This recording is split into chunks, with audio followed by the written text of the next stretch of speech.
napenda kutoa taarifa ya mafanikio yaliyopatikana kutokana na misako na operation zinazoendelea kufanyika mkoani Ruvuma kama ifuatavyo.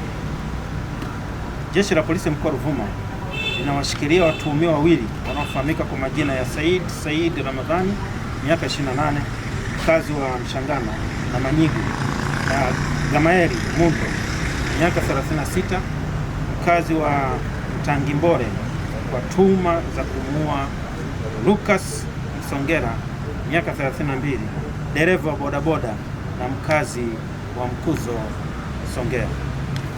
Watuhumiwa hao walitenda kosa hilo tarehe 18 mwezi wa 3 2026 majira ya usiku, baada ya kumteka mwendesha pikipiki huyo na kumpeleka Peramiho na kisha kumshambulia kwa kutumia kitu butu na kusababisha kifo chake.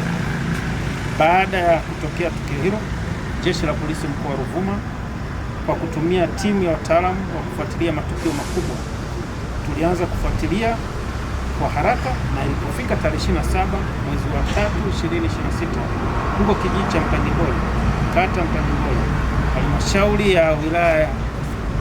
halmashauri ya Madaba, wilaya ya Songea, tulifanikiwa kuwakamata watuhumiwa wote wawili wakiwa wamejificha. Hata hivyo, baada ya ufuatiliaji tumebaini kuwa watuhumiwa hao walikuwa wakijihusisha na matukio mbalimbali ya uhalifu, ikiwa ni pamoja na uvunjaji na wizi wa pikipiki wilaya ya Songea.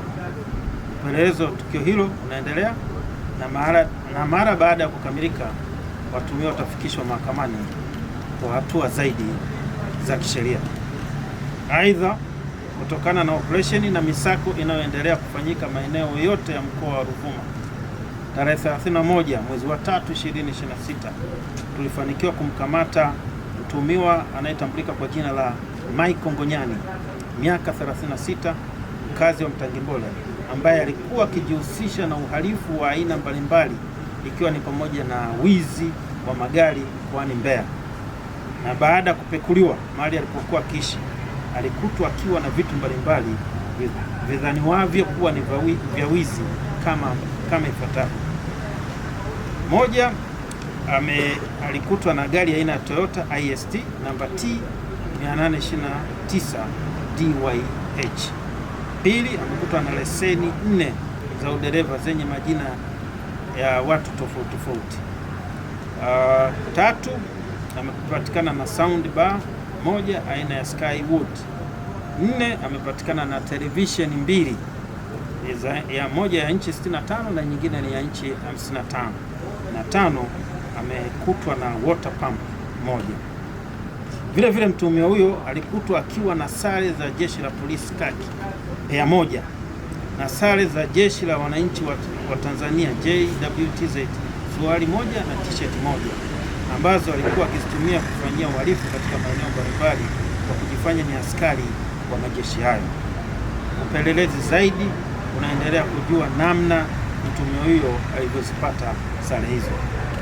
Mtuhumiwa atachukuliwa hatua za stahiki za kisheria na kufikishwa mahakamani.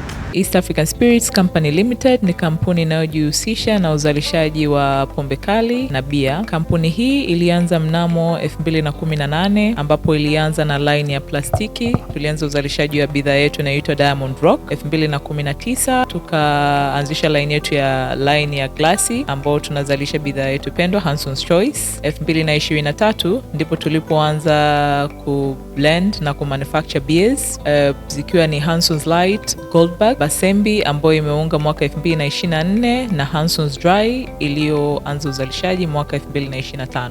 Bidhaa zetu ni bora, salama, zimethibitishwa na TBS, lakini pia zina key element au niseme ni zina sifa kuu ya kutokuwa na hangover, kutokuwa na harufu mbaya, na pia zina bei nafuu kwa kila Mtanzania.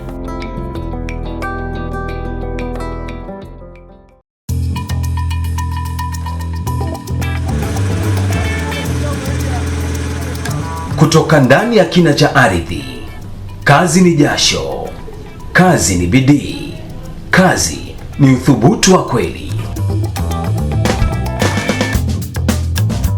Lakini kila shujaa anastahili zawadi ya ushindi wake.